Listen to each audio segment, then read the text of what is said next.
Ruby Martinez had delivered thousands of lunch orders to corporate towers across the city, but she never expected one delivery to completely change her life.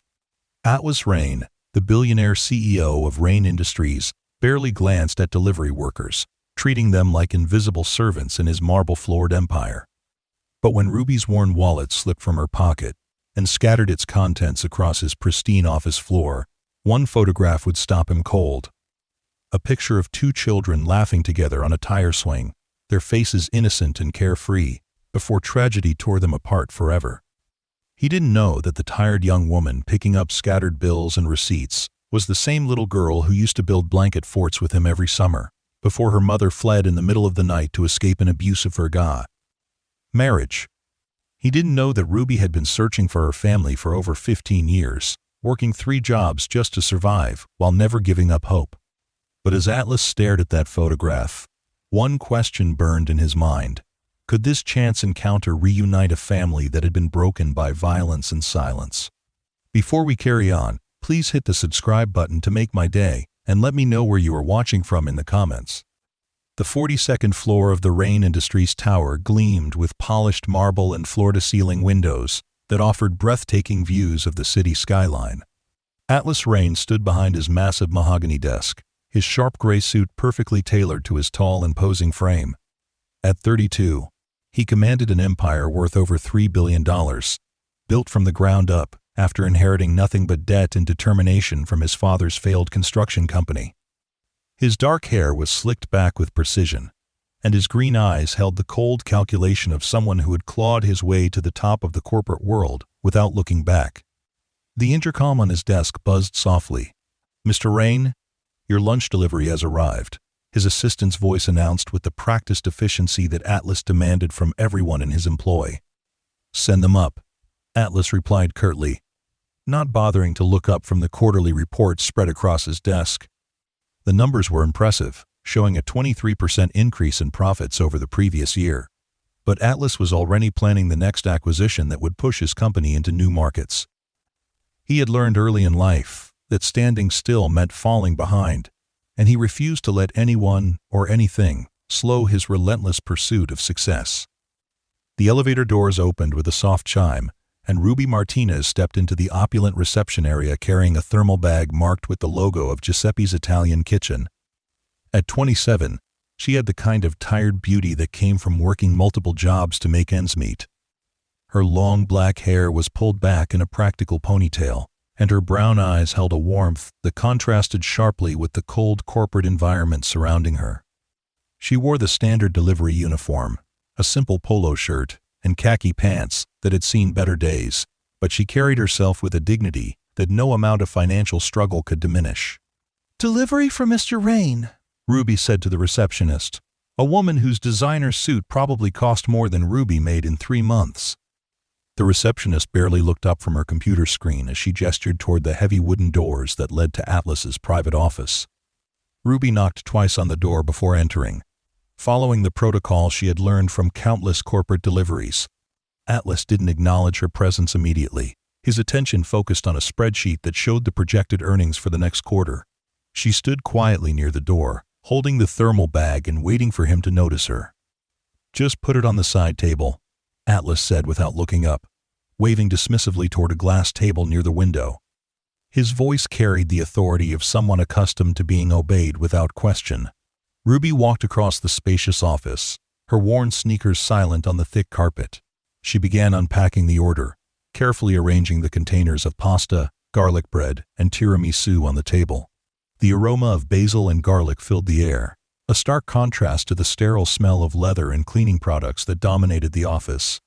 As she worked, Ruby couldn't help but glance around the room. The walls were covered with awards and photographs of Atlas, shaking hands with politicians and celebrities. A large painting of the city skyline dominated one wall, while another displayed his various business degrees and certifications. Everything in the office spoke of success and power, yet Ruby noticed something missing. There were no personal photographs, no family pictures, no indication that Atlas Rain had any connections beyond the business world. Atlas finally looked up from his papers, his green eyes briefly meeting Ruby's brown ones. For a moment, something flickered across his face, a recognition that he couldn't quite place. But the moment passed quickly, and his expression returned to its usual mask of professional indifference. "That'll be $37.50, Ruby said softly, pulling out the receipt from her pocket along with the small card reader that connected to her phone. Atlas reached for his wallet without really looking at her, his movements mechanical and detached. He had conducted this same transaction hundreds of times with various delivery workers, viewing them as interchangeable parts in the machinery of his daily routine. He inserted his card into the reader and entered his PIN with practiced efficiency. "Thank you, Mr. Rain," Ruby said as she packed up her equipment. She hesitated for a moment, as if she wanted to say something else, but thought better of it. Instead, she turned toward the door, eager to move on to her next delivery. It was then that disaster struck in the most mundane way possible. As Ruby reached into her pocket to put away her phone, her fingers caught on the worn fabric of her pants, and her wallet tumbled out, hitting the marble floor with a soft thud. The old leather wallet, held together by hope and determination, immediately split open, spilling its contents across the pristine floor. Ruby dropped to her knees immediately, her cheeks burning with embarrassment as she scrambled to collect her scattered belongings. A few crumpled dollar bills, some receipts from grocery stores, a worn driver's license, and several photographs were now spread across Atlas Rain's expensive marble floor. She moved quickly, trying to gather everything before the powerful CEO could see the evidence of her modest lifestyle. But Atlas had already seen something that made him freeze in place. Among the scattered items was a photograph that seemed to reach across time and space to grab him by the throat. It was a picture of two children, perhaps 7 and 8 years old, sitting together on a tire swing in what appeared to be a backyard garden. The little boy had dark hair and green eyes that sparkled with mischief, while the little girl beside him had long black hair and a smile that could light up the world. Both children were laughing, their faces turned toward the camera, with the kind of uninhibited joy that only childhood could provide. Atlas knew that photograph. He had been there when it was taken, on a summer afternoon that felt like a lifetime ago. His hand moved unconsciously to his chest, where beneath his expensive shirt, he wore a thin gold chain that had belonged to his mother. The same chain that was visible around the little boy's neck in the photograph. "Wait," Atlas said, his voice hoarse with shock. The word came out as barely more than a whisper, but it carried enough weight to stop Ruby from gathering the last of her belongings. Ruby looked up from the floor, confusion evident in her eyes. She had expected anger, perhaps irritation at her clumsiness, but not the expression of stunned recognition that she saw on Atlas Rain's face. He was staring at the photograph in his hand, as if it contained the answer to every question he had ever asked. "Where did you get this?" Atlas asked, holding up the picture with trembling fingers. His carefully constructed composure was cracking, revealing glimpses of emotions that he had buried deep within himself years ago. Ruby's eyes widened as she recognized the photograph. It was one of her most treasured possessions, one of the few connections she had to a past that had been stolen from her by circumstance and fear. She had carried it with her for over 15 years, through countless moves and countless hardships, never knowing if she would ever see the boy in the picture again. "That's me and my cousin," Ruby said softly, her voice trembling with emotion. "It was taken at my aunt's house when I was 7, before everything changed." Atlas felt the world shift beneath his feet. The photograph trembled in his hands as memories came flooding back with devastating clarity. Summer afternoons spent playing in his backyard with his cousin Ruby, the daughter of his father's sister.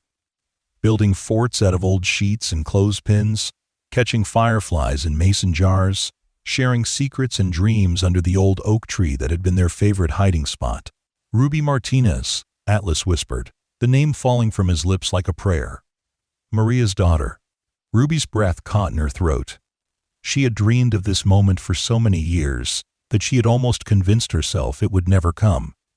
The recognition in his eyes, the way he spoke her mother's name, the familiar cadence of his voice, it all confirmed what her heart had been telling her since the moment she walked into his office. "Atlas?" she whispered, her voice breaking with the weight of 15 years of separation and longing. "Atlas Rain?" They stared at each other across the expanse of his office, two people who had been torn apart by circumstances beyond their control, now reunited by the most unlikely of chances. Atlas slowly rose from his chair, the photograph still clutched in his hand, his usual mask of corporate professionalism completely abandoned. "I thought you were dead," Atlas said, his voice raw with emotion. "After your mother took you away, we tried to find you.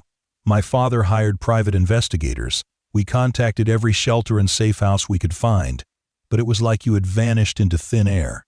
Ruby felt tears streaming down her cheeks as she struggled to stand on legs that suddenly felt weak. "Mom was so scared," she said, her voice barely audible. "She said your father was dangerous, that he would hurt us if he found us. We had to disappear completely." The truth hit Atlas like a physical blow.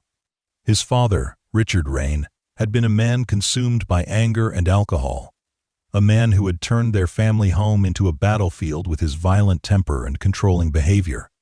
Atlas had spent his entire adult life trying to distance himself from his father's legacy, building a business empire that was the complete opposite of everything Richard Rain had represented. But he had never fully understood the extent of his father's cruelty until this moment. "Ruby, I need you to know that I never knew," Atlas said, taking a step toward her. "I was just a kid, and I thought you had left because you wanted to. I spent years wondering what I had done wrong, why you didn't want to be my friend anymore." Ruby shook her head vigorously, her tears falling freely now. "I wanted to stay," she said. "You were my best friend, Atlas. Leaving you was the hardest thing I ever had to do, but Mom said we had no choice. She said if we stayed, someone would get hurt." The weight of lost years pressed down on both of them as they stood in the luxurious office that felt increasingly surreal. Here they were, two people who had shared the innocent love of childhood cousins, now separated by a chasm of wealth and experience that seemed impossible to bridge. Atlas, with his $3 billion empire and his cold reputation, and Ruby, working multiple jobs just to survive, struggling to make ends meet in a world that seemed designed to keep her down. "What happened to your mother?" Atlas asked gently, noticing the way Ruby's expression darkened when he mentioned Maria. "She died 3 years ago," Ruby said, her voice steady despite the pain in her eyes. "Cancer. She fought it for almost 2 years, but the treatments were so expensive, and we didn't have insurance. By the time we could afford to see a specialist, it was too late." Atlas felt a surge of guilt and anger wash over him. While he had been building his empire, accumulating wealth beyond most people's wildest dreams, his cousin had been watching her mother die because they couldn't afford proper medical care. The injustice of it burned in his chest like acid. "I'm so sorry," Atlas said, and the words felt inadequate in the face of such loss. "I wish I had known. I would have helped. I would have done anything to help." Ruby wiped her eyes with the back of her hand, trying to compose herself. "She made me promise never to contact the family," she said. "Even after she died, I kept that promise. But I never forgot you, Atlas. I never forgot the summers we spent together, the way you used to make me laugh when I was sad, the way you always shared your toys, even when you didn't want to." The memories came flooding back to Atlas with painful clarity. Ruby had been more than his cousin. She had been his closest friend, the one person who had understood him before the weight of expectations and responsibility had hardened him into the man he had become. He remembered the way she used to defend him when other kids made fun of his hand-made-down clothes, the way she would sneak him extra cookies when his father was too drunk to remember to feed him dinner. "You saved me," Atlas said quietly, the admission surprising him with its honesty. "Those summers with you and Aunt Maria, they were the only good memories I had from childhood. After you left, everything got darker. My father's drinking got worse, the violence escalated, and I had to learn to survive on my own." Ruby looked around the opulent office, taking in the symbols of Atlas's success. "You more than survived," she said with a mixture of pride and sadness. "You built something incredible. But at what cost?" Atlas asked, the question emerging from a part of himself that he had buried long ago. "I became everything I thought I needed to be to succeed, but I lost myself in the process. I haven't thought about those summers in years, Ruby. I trained myself to forget because remembering hurt too much." The silence stretched between them, filled with the weight of lost time and unspoken regrets. Outside the floor-to-ceiling windows, the city continued its relentless pace. millions of people pursuing their own dreams and struggles, unaware that on the 42nd floor of the Rain Industries Tower, two souls were reconnecting across a gulf of years and circumstances. "What do you do now?" Atlas asked, though he suspected he already knew the answer based on her delivery uniform and the contents of her wallet. Ruby straightened her shoulders, determined to maintain her dignity despite her circumstances. "I deliver food during the day, clean office buildings at night, and work weekends at a bakery," she said. "It's not glamorous, but it pays the bills. Mostly." The reality of her situation hit Atlas like a sledgehammer. While he worried about which luxury car to drive to work, his cousin was working 3 jobs just to survive. The disparity between their lives felt like a cosmic joke, a cruel twist of fate that had elevated him while grinding her down. "Ruby," Atlas said, his voice thick with emotion, "you don't have to live like this anymore. You're family. You're my family." Ruby shook her head, her pride warring with her desperation. "I can't accept charity, Atlas. I've made it this far on my own, and I'll continue to make it on my own." "It's not charity," Atlas said firmly. "It's family taking care of family. It's what we should have been doing all along if circumstances had been different." The vulnerability in his voice broke through Ruby's defenses. She could see the little boy she had once known hiding behind the facade of the powerful businessman, the child who had been as lost and afraid as she had been. They had both been victims of Richard Rain's violence, separated by fear, and forced to grow up too fast in a world that had shown them little kindness. "I don't know how to accept help," Ruby admitted, her voice barely above a whisper. "I've been taking care of myself for so long that I've forgotten what it feels like to have someone care about what happens to me." Atlas moved closer, his expensive shoes silent on the marble floor. "Then let me remind you," he said gently. "Let me show you what family means. Not the twisted version we grew up with, but the real thing. The kind of family that protects each other, supports each other, and never lets each other face the world alone." "Ah." Ruby looked into his green eyes and saw the sincerity there, the genuine desire to reconnect with the only person who truly understood his past. But she also saw the guilt, the regret for all the years they had lost, and the desperate need to make amends for circumstances that had been beyond his control. "I have a 1-bedroom apartment in Queens," Ruby said slowly. "I share it with 2 other girls, and we split the rent 3 ways. Most of my clothes came from thrift stores, and I haven't been to a doctor in 2 years because I can't afford the copay. Are you sure you want to invite that kind of reality into your world?" Atlas felt his heart break a little more with each word.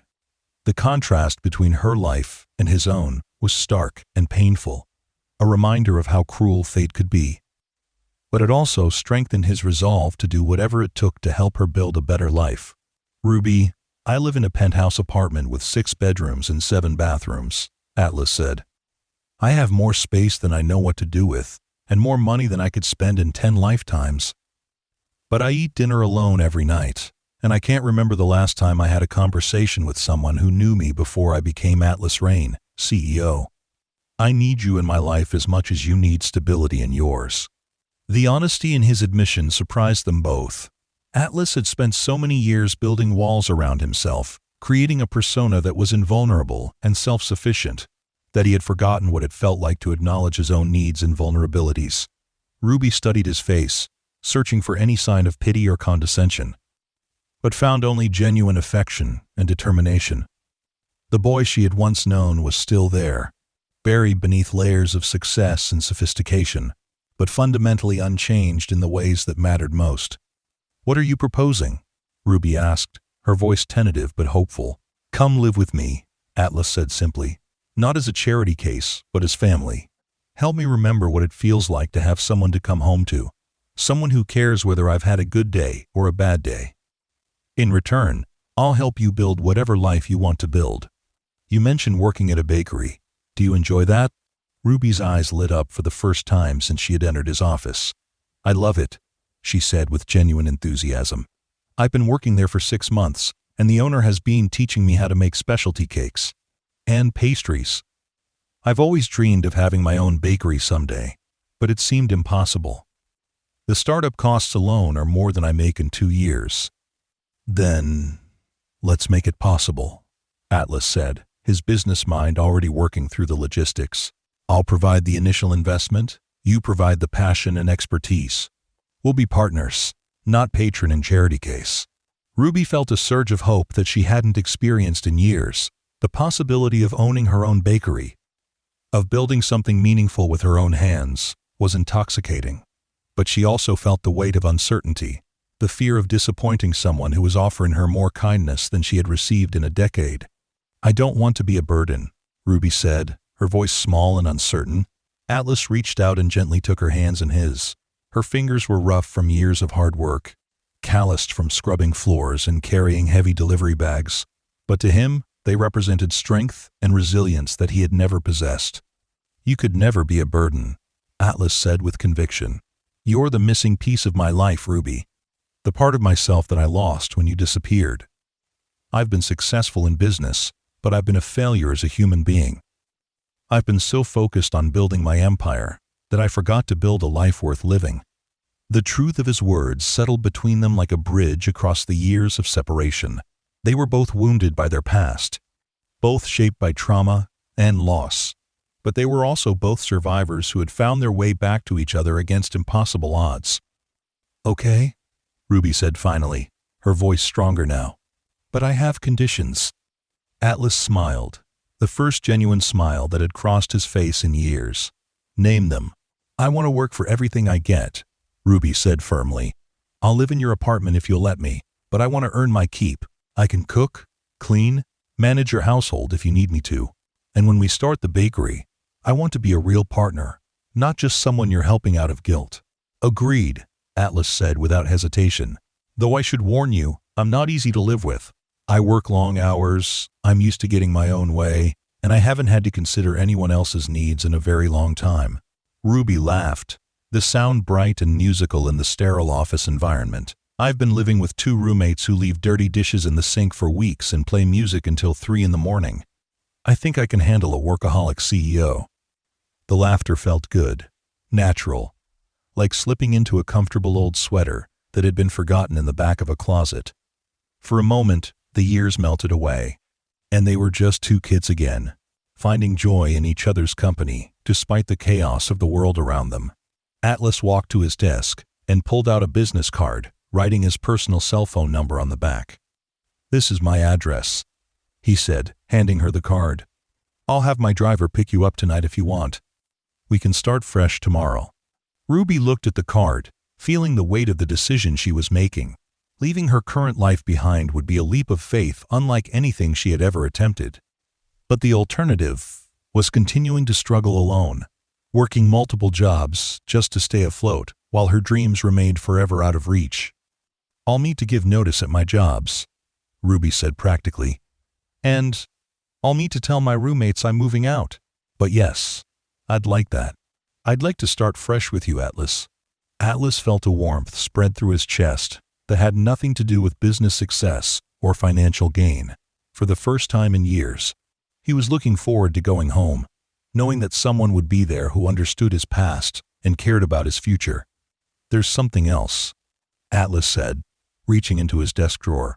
He pulled out a small wooden box that had been sitting there for years, gathering dust among his business papers. Inside was a bracelet made of braided string and small shells, the kind of craft project that children make at summer camp. Ruby gasped when she saw it. You kept it? You made it for me the summer before you left, Atlas said, holding up the simple bracelet. You said it would help me remember that we would always be friends, no matter what happened. I wore it every day until I was too old to get away with it, and then I kept it in my desk drawer. I never threw it away, because some part of me never stopped hoping that someday you would come back. Ruby's eyes filled with tears again, but this time they were tears of joy rather than sorrow. She reached into her own pocket and pulled out a similar bracelet, worn and faded, but still intact after all these years. I kept mine too, she said softly. It was the only thing I had left of you, of us, of the way things used to be when we were happy. They stood there in the luxurious office, 2 adults holding children's bracelets. And for a moment, the painful irony of their reunion was forgotten. They were no longer the powerful CEO and the struggling delivery worker. They were just Ruby and Atlas. cousins who had found their way back to each other through the maze of their complicated lives. "I should go," Ruby said reluctantly, glancing at her phone. "I have 6 more deliveries to make before my shift ends, and then I need to get to the office building for my cleaning job." "Not anymore," Atlas said firmly. "From now on, your only job is being my family and planning our bakery. I'll take care of the rest." Ruby hesitated, the habits of self-reliance warring with the promise of security. "I can't just quit everything without giving proper notice. That's not who I am." Atlas nodded, respecting her integrity even as he wanted to sweep away all the obstacles between her and a better life. "Then give whatever notice you need to give, but know that you have a home waiting for you whenever you're paid." "Ready." Ruby smiled and headed toward the door, but she paused before leaving. "Atlas, can I ask you something?" "Anything." "Do you ever wonder what would have happened if things had been different? If my mother hadn't felt the need to run? If your father had been a different kind of man? If we had grown up together the way we were supposed to?" Atlas considered the question, his mind wandering through alternate histories that could never be. "I think about it sometimes," he admitted, "but I've learned that wondering about the past is a luxury I can't afford. What matters is what we do with the time we have left, the choices we make from this moment forward." Ruby nodded, understanding the wisdom in his words, even as part of her mourned for all the lost years, all the shared experiences they would never have. "I'll see you soon, cousin." "See you soon, Ruby." After she left, Atlas sat alone in his office, staring at the photograph that had changed everything.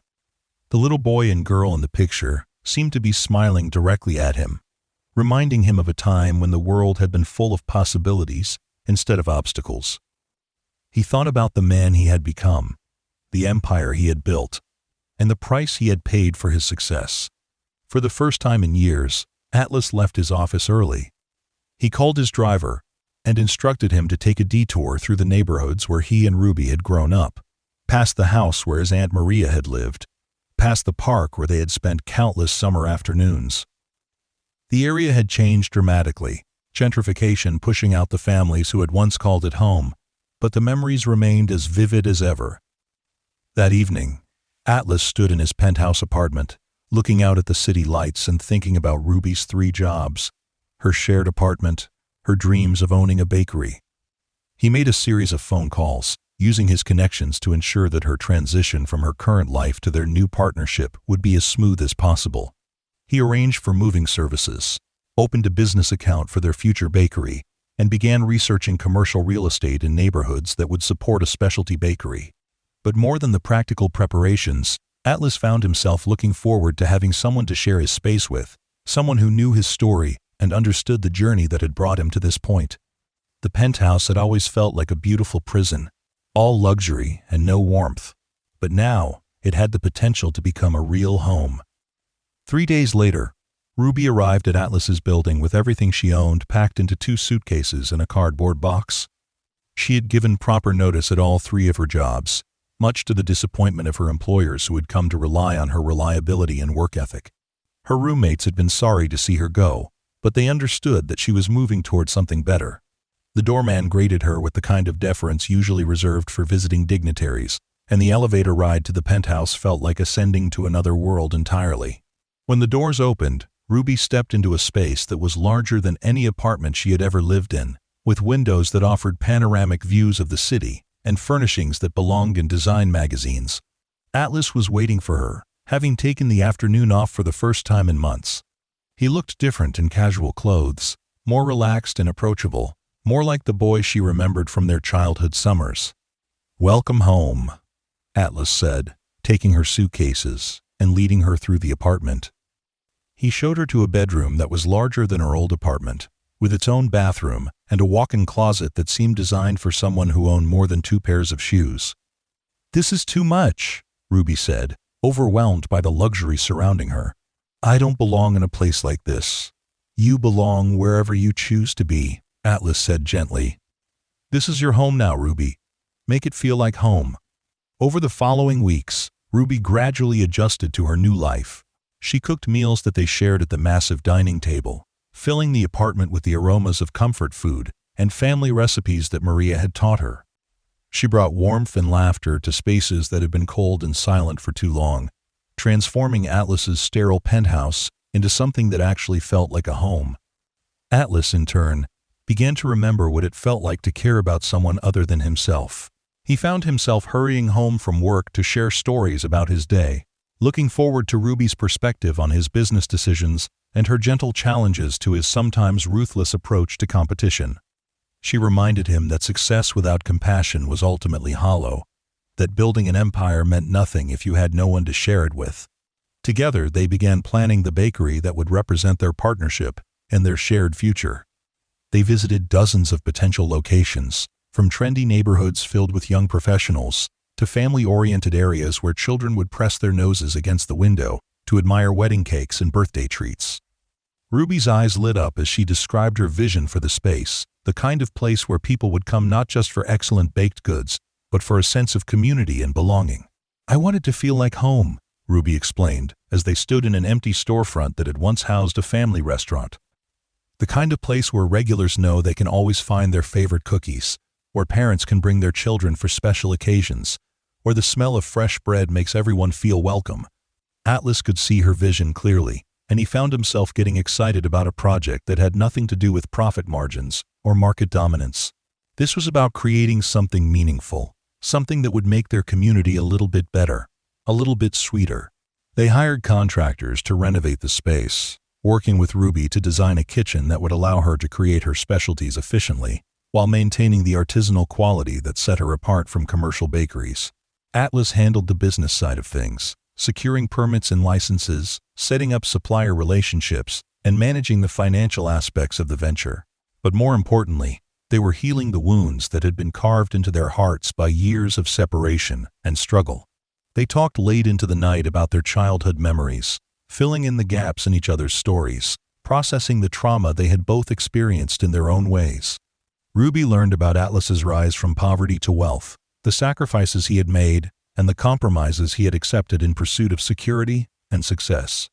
She understood now why he had become so focused on achievement, why he had built walls around his heart to protect himself from further loss.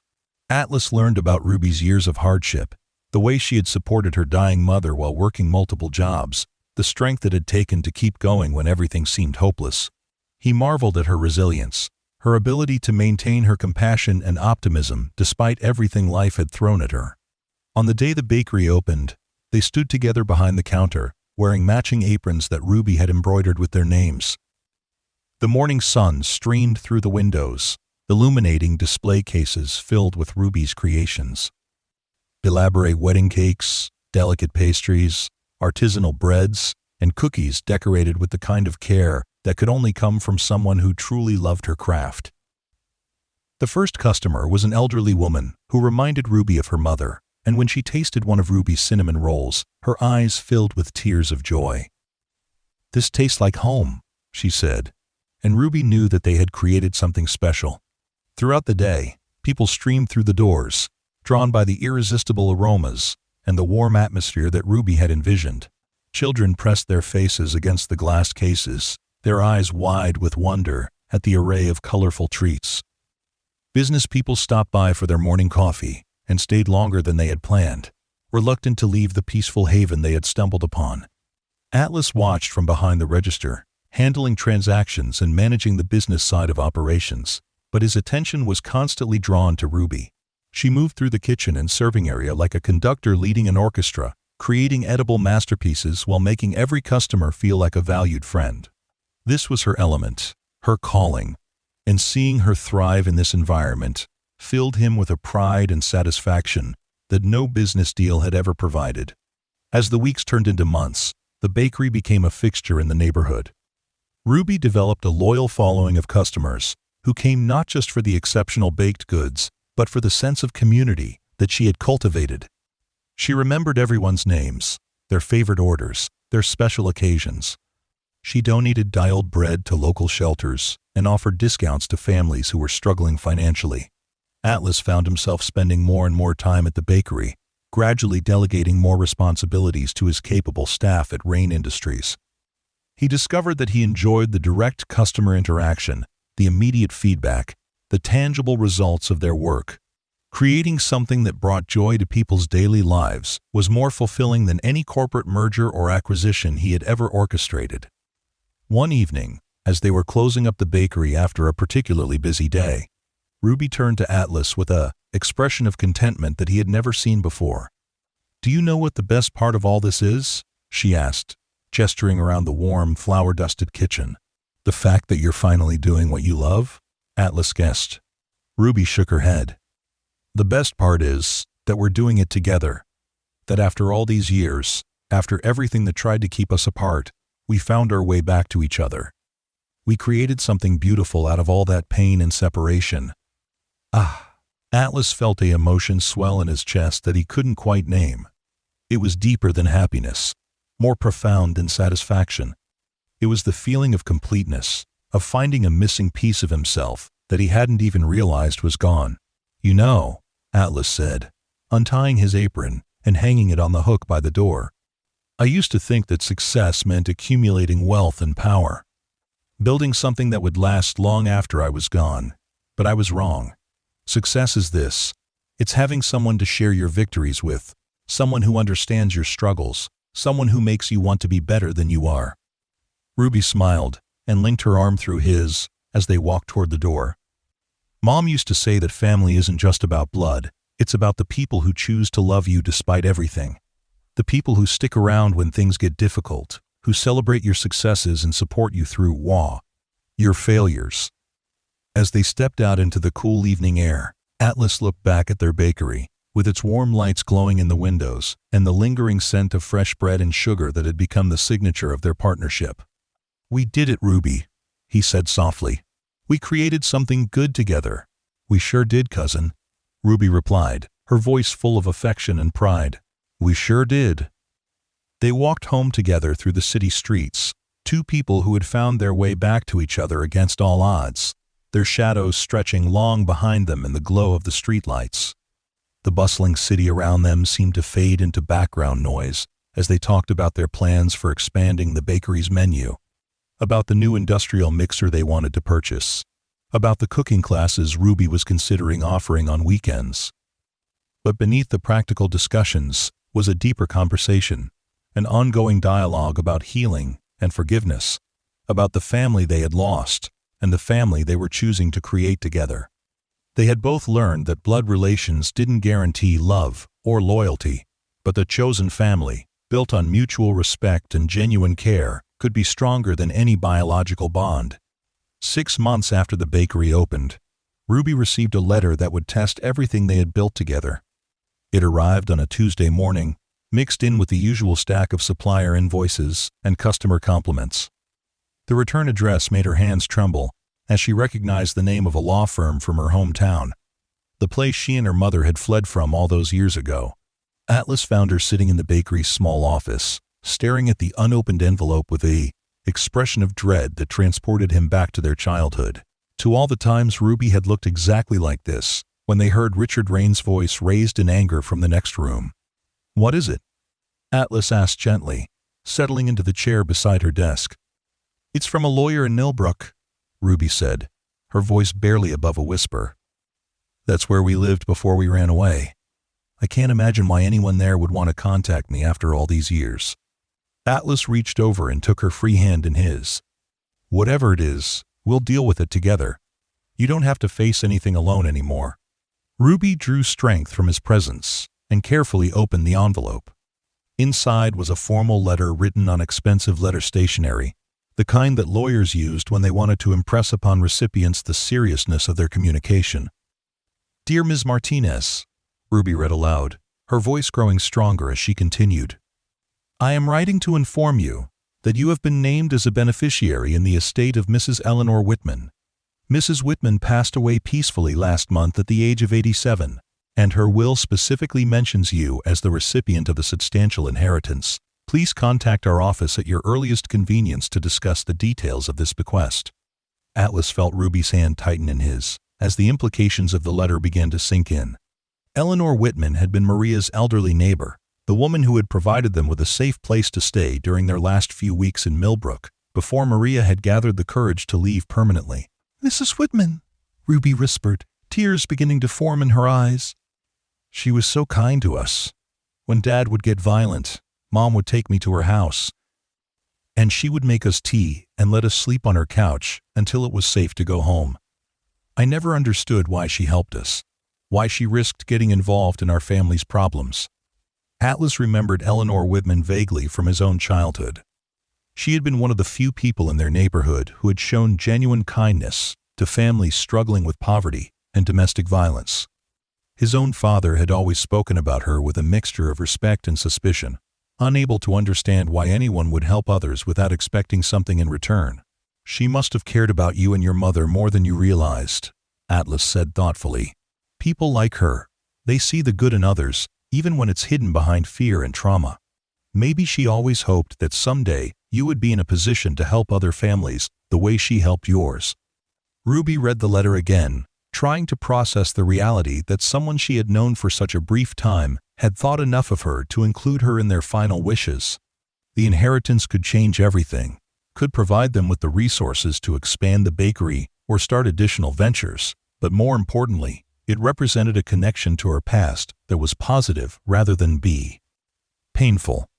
I need to call them, Ruby said, reaching for her phone. I need to understand what she wanted me to do with whatever she left me. The conversation with the lawyer revealed details that left both Ruby and Atlas stunned. Eleanor Whitman had been far wealthier than anyone in their small town had realized, having inherited a considerable sum from her late husband's successful manufacturing business. But rather than living lavishly, she had continued to live modestly while quietly helping families in need throughout her community. Her bequest to Ruby included not only a substantial sum of money, nearly $500,000, but also a detailed letter explaining her reasoning and her hopes for how the inheritance would be used. My dear Ruby, the letter began, I have thought about you and your mother countless times over the years since you left Millbrook. I prayed that you found safety and happiness, that you were able to build the kind of life that everyone deserves, but not everyone gets the chance to create. I am leaving you this money, not because I feel sorry for you, but because I believe you understand what it means to struggle. And people who understand struggle are the ones most likely to use resources wisely and compassionately. End quote. The letter went on to explain that Eleanor had been a victim of domestic violence herself in her first marriage, and that helping Maria and Ruby escape had been one of the most meaningful actions of her entire life. She had followed their disappearance with a mixture of relief and concern, hoping they had found refuge, but never knowing for certain whether they had survived their ordeal. I hope that this inheritance will allow you to help other families who find themselves in the situation you and your mother faced, the letter continued. Whether through direct assistance, through creating programs that support women and children fleeing abuse, or simply by being a beacon of hope for others who feel trapped by their circumstances, I trust that you will find a way to pass forward the kindness that was shown to you. Ruby finished reading the letter with tears streaming down her face. The weight of Eleanor's trust and expectations felt both overwhelming and inspiring. She'd been given not just money, but a mission, a purpose that extended far beyond her own happiness and security. What are you thinking? Atlas asked gently, studying her face as she processed this unexpected gift.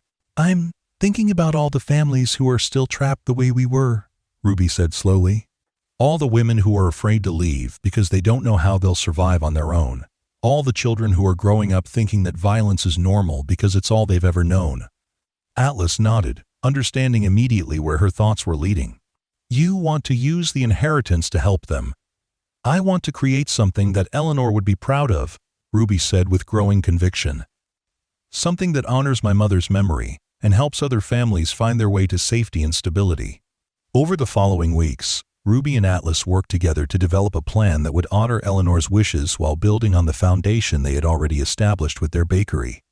They researched existing programs for domestic violence survivors, identifying gaps in services and opportunities for innovation. Their idea was ambitious but practical.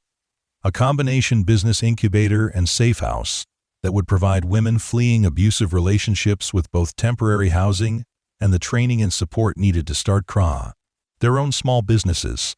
The bakery would serve as the anchor business, providing employment and training opportunities, while additional storefronts would be leased to other women-owned businesses at below market rates. "We'll call it Eleanor's Place," Ruby announced as they sat in their apartment, surrounded by business plans and architectural drawings. "It will be a place where women can rebuild their lives, where they can learn that they're capable of creating something beautiful and successful on their own terms." Atlas was amazed by the scope of Ruby's vision, but he also understood that her ambition was grounded in personal experience and genuine compassion. She wasn't trying to save the world out of abstract idealism. She was trying to create the kind of support system that she and her mother could have used during their darkest moments. The project required significant additional investment beyond Eleanor's inheritance, but Atlas was eager to contribute both financially and strategically. His business expertise and connections would be invaluable in navigating the complex regulatory and financial requirements of their expanded venture.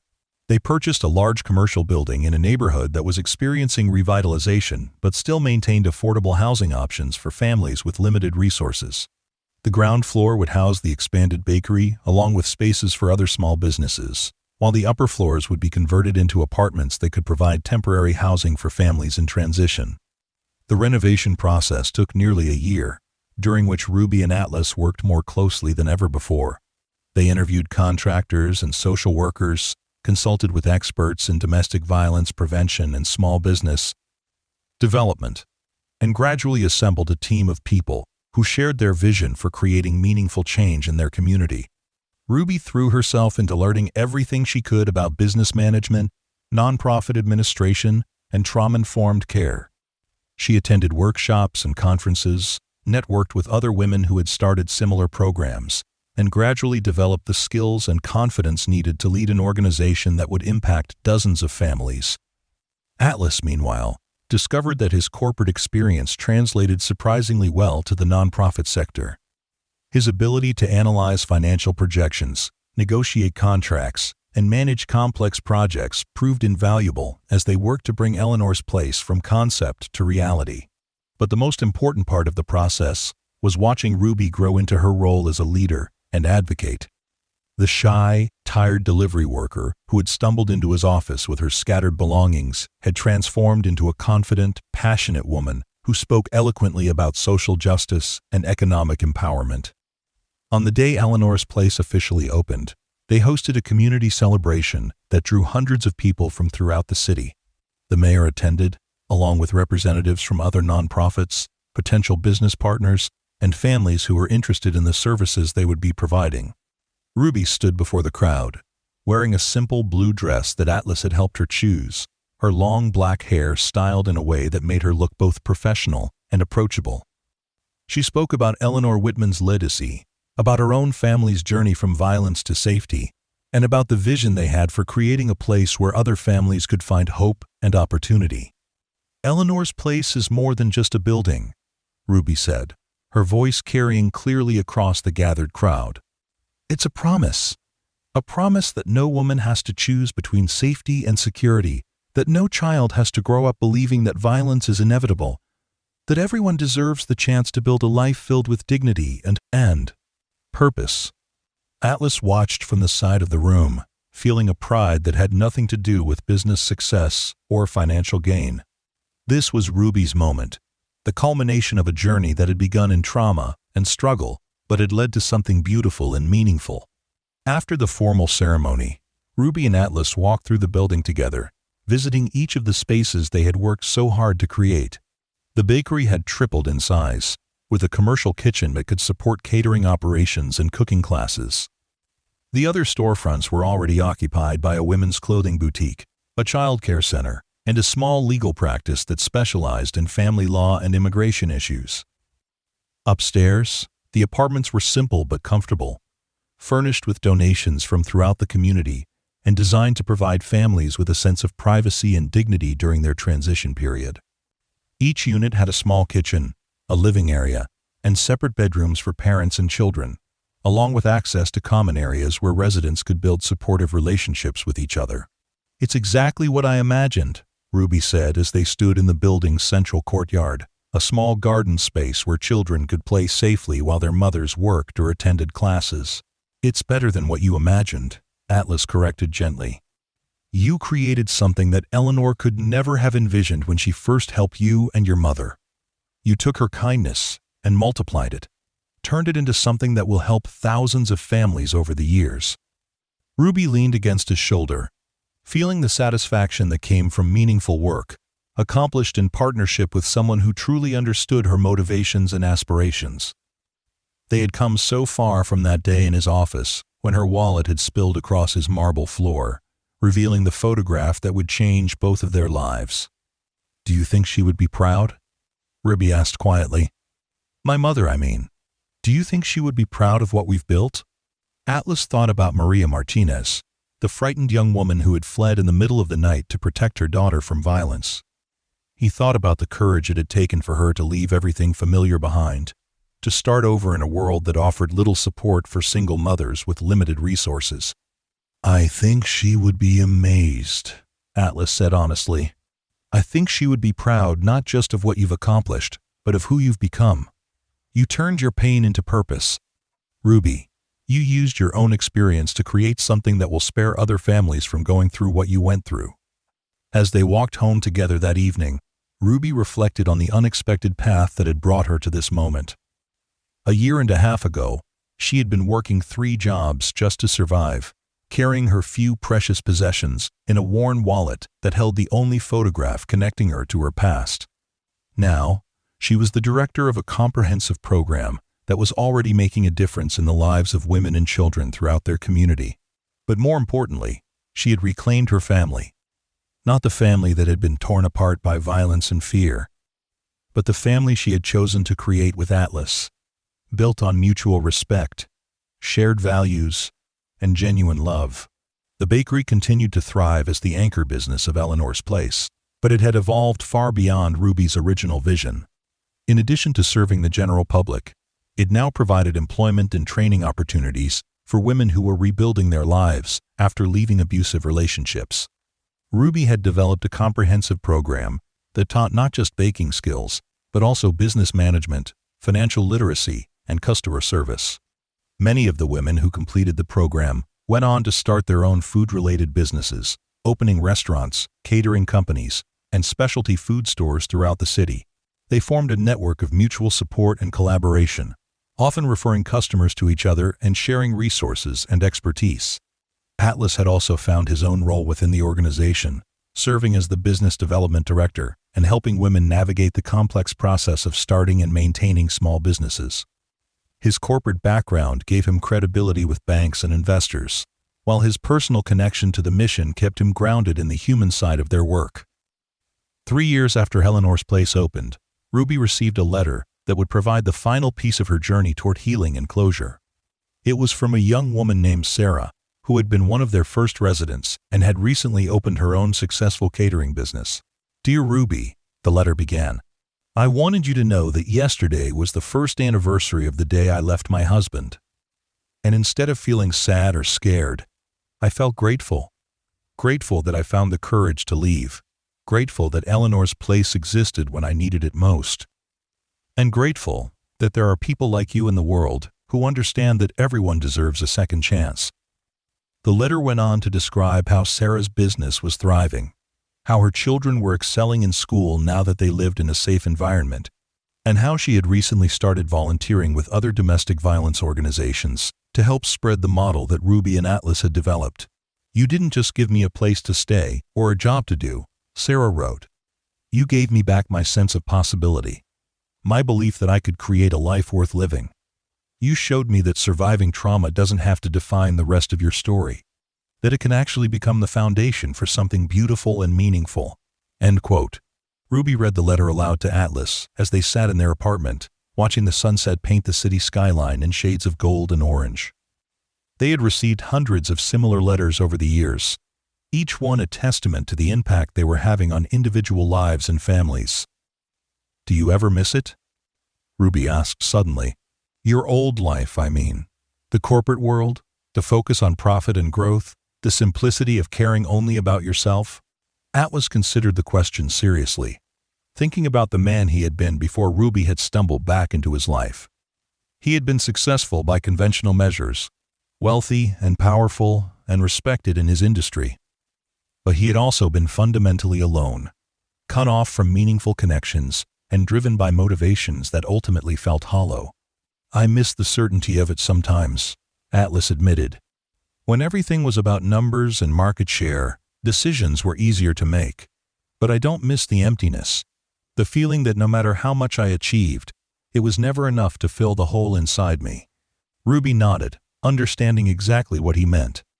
Her own journey from survival to stability to service had been marked by increasing complexity, but also by increasing satisfaction. The work they were doing now was harder than anything she had ever attempted, but it was also more fulfilling than she had ever imagined possible. "I keep thinking about that photograph," Ruby said, reaching for the small framed picture that now sat on their mantelpiece. The image of two children on a tire swing had become a symbol of their partnership, a reminder of the innocent joy they had shared before life became complicated by trauma and separation. "What about it?" Atlas asked. "I keep thinking about how those two kids had no idea what was coming," Ruby said softly. "They couldn't have imagined the pain and separation they would face. But they also couldn't have imagined this. They couldn't have dreamed that their friendship would eventually become the foundation for something that would help so many other people." End quote. Atlas looked at the photograph, seeing not just their younger selves, but also all the families who had found safety and opportunity through Eleanor's place. The children in the picture had indeed faced unimaginable challenges, but they had also discovered reserves of strength and compassion that had enabled them to transform their personal healing into a force for social bees. Change. "Maybe that's the point," Atlas said thoughtfully. "Maybe we can't see the whole story when we're in the middle of it. Maybe the hardest chapters are just preparing us for the moments when we get to be heroes in someone else's story." As they prepared for bed that night, Ruby and Atlas moved through the familiar routine they had developed over the years of living together. But tonight felt different somehow, charged with the weight of reflection and the satisfaction of work well done. They had built something remarkable together, not just the business ventures and the nonprofit organization, but a relationship that had healed old wounds while creating new possibilities. They had proven that family could be chosen rather than inherited, that love could be stronger than trauma, that two people working together could indeed change the world in small but meaningful ways. Ruby stood at her bedroom window, looking out at the city lights and thinking about all the families who were sleeping safely tonight because of the choices she and Atlas had made. In apartments throughout Eleanor's place, women and children were dreaming of futures that had once seemed impossible, planning businesses and educational goals and relationships built on respect rather than fear. Tomorrow would bring new challenges, new families seeking help, new opportunities to expand their impact and refine their approach.